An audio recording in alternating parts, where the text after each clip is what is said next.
बांग्लादेश में मोहम्मद यूनुस की सरकार आर्थिक संकट, कूटनीति नाकामी और जनता के गुस्से से जूझ रही है। कपड़ा उद्योग संकट में है। सेना सरकार में तनाव लगातार बढ़ता जा रहा है। निवेशकों का भरोसा टूट रहा है। यूनुस सरकार बांग्लादेश को जितना मजबूत करने की कोशिश कर रही है, वो उनके हाथ से उतनी ही तेज गति से फिसल रहा है और ऐसा लग रहा है जैसे वो दिन दूर नहीं जब यूनुस का हाल भी शेख हसीना जैसा हो। बांग्लादेश में अंतरिम सरकार के मुखिया मोहम्मद यूनुस इस समय बुरी तरह से उलझते जा रहे हैं। बीते सप्ताह ही वह चीन के 4 दिवसीय दौरे से लौटे। वह चीन तो पाकिस्तान की तरह कटोरा लेकर गए थे, लेकिन वहां उन्होंने भारत के साथ खेला करने की कोशिश की। उन्होंने अपने आधिकारिक बयान में भारत के पूर्वोत्तर के राज्यों की चर्चा की और कहा कि इन इलाकों के पास समंदर नहीं है, इसलिए चीन बांग्लादेश में निवेश करेगा तो उसको एक बड़ा बाजार मिलेगा।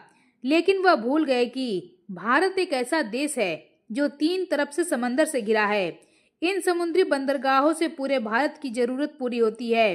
भारत अलग अलग इलाकों में नहीं बटा है, बल्कि एक मजबूत राष्ट्र है जिसके पास वो सभी संसाधन मौजूद हैं जो उसे और मजबूत बनाते हैं। खैर, भारत के लिए परेशानी के बीज बोने की कोशिश में लगे यूनुस खुद परेशानी में उलझते जा रहे हैं।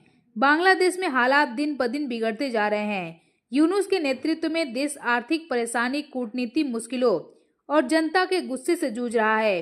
कपड़ा उद्योग की हालत खराब हो रही है। सेना और सरकार के बीच लगातार तनाव बढ़ता जा रहा है। निवेशकों का भरोसा टूट रहा है। विदेश नीति कमजोर पड़ रही है और भ्रष्टाचार के आरोपों ने सरकार की साख पर सवाल उठा रखे हैं। बांग्लादेश का कपड़ा उद्योग जो भारी संकट में घिरा है, जो उद्योग देश की अर्थव्यवस्था की रीढ़ हुआ करता था, वो अब आर्थिक संकट से जूझ रहा है।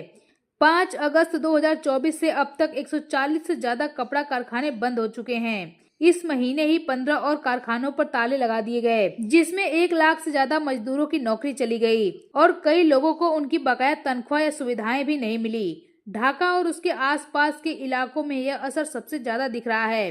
ढाका में 103, गाजीपुर में 70, नारायणगंज में 23 और साबर असुलिया में 41 कारखाने बंद हो गए।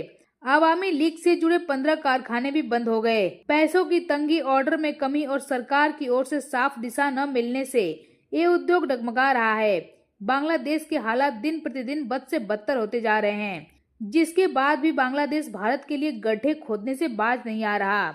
मोहम्मद यूनुस ने अपने चीन दौरे के दौरान न केवल चीन को बांग्लादेश में चिकन नेक के पास, बल्कि ये कहते हुए भी सुने गए कि भारत के 7 पूर्वोत्तर राज्य लैंडलॉक हैं और बांग्लादेश इस पूरे क्षेत्र के लिए समुद्र का एकमात्र रक्षक है।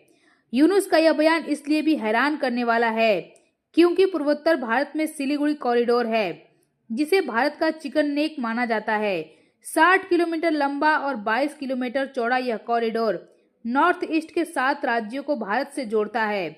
बांग्लादेश के मुख्य सलाहकार मोहम्मद यूनुस ने चीन से बांग्लादेश में अपना आर्थिक प्रभाव बढ़ाने को कहा और इस संबंध में भारत के पूर्वोत्तर राज्यों का चारों ओर से जमीन से घिरा होना एक अवसर साबित हो सकता है, बताया। उनका यह बयान बांग्लादेश की बौखलाहट को दिखाता है। मोहम्मद यूनुस सरकार का यह वीडियो सोमवार को सोशल मीडिया पर सामने आया। यूनुस ने कहा, भारत के पूर्वी हिस्से के 7 राज्य यानी कि 7 बहनें कहलाते हैं। वे चारों ओर से जमीन से घिरे क्षेत्र हैं। उनके पास समुद्र तक पहुंचने का कोई रास्ता नहीं है। उन्होंने इस यात्रा के दौरान चीनी राष्ट्रपति शी चिनपिंग से मुलाकात की और चीन के साथ 9 समझौतों पर हस्ताक्षर किए। बांग्लादेश को इस क्षेत्र में महासागर का एकमात्र संरक्षक बताते हुए यूनुस ने कहा कि यह एक बड़ा अवसर हो सकता है और चीनी अर्थव्यवस्था का विस्तार हो सकता है। जिसके बाद प्रधानमंत्री नरेंद्र मोदी के आर्थिक सलाहकार परिषद के सदस्य संजीव सान्याल ने एक्स पर यह वीडियो पोस्ट किया और सवाल किया कि यूनुस ने भारत के पूर्वोत्तर क्षेत्रों का उल्लेख क्यों किया है। उन्होंने कहा, यह दिलचस्प है कि यूनुस चीनियों से इस आधार पर सार्वजनिक अपील कर रहे हैं कि भारत के 7 राज्य चारों ओर से भूमि से घिरे हुए हैं। चीन का बांग्लादेश में निवेश करने का स्वागत है, लेकिन भारत के 7 राज्यों के चारों ओर से भूमि से घिरे होने का क्या मतलब है। बांग्लादेश में कानूनी व्यवस्था की स्थिति खराब होने से निवेशकों का भरोसा डगमगा गया है, जिससे ऐसा लग रहा है बांग्लादेश भारत के नाम पर चीन से निवेश पाना चाहता है। क्योंकि पिछले साल से बांग्लादेश में वे लूटपाट, आगजनी, हत्याएं और उग्रवादी गतिविधियां काफी तेजी से बढ़ी हैं। पिछले साल की तुलना में विदेशी निवेश की बात करें तो वह 71% कम हो गया। कारोबारियों ने खुलकर कहा कि सरकार उनकी सुरक्षा और आर्थिक सुधार के लिए कुछ नहीं कर रही है। ढाका में हिज्ब उत तहरीर जैसे चरमपंथी संगठनों का खुलेआम प्रदर्शन निवेशकों के डर को और बढ़ा रहा है, जिसके बाद यूनुस सरकार की ये टिप्पणी, जिसमें निवेश के लिए उन्हें भारत के राज्यों का नाम लेना पड़ रहा है, यह दिखाता है कि बांग्लादेश की अर्थव्यवस्था किस तरह से जमींजोर हो रही है।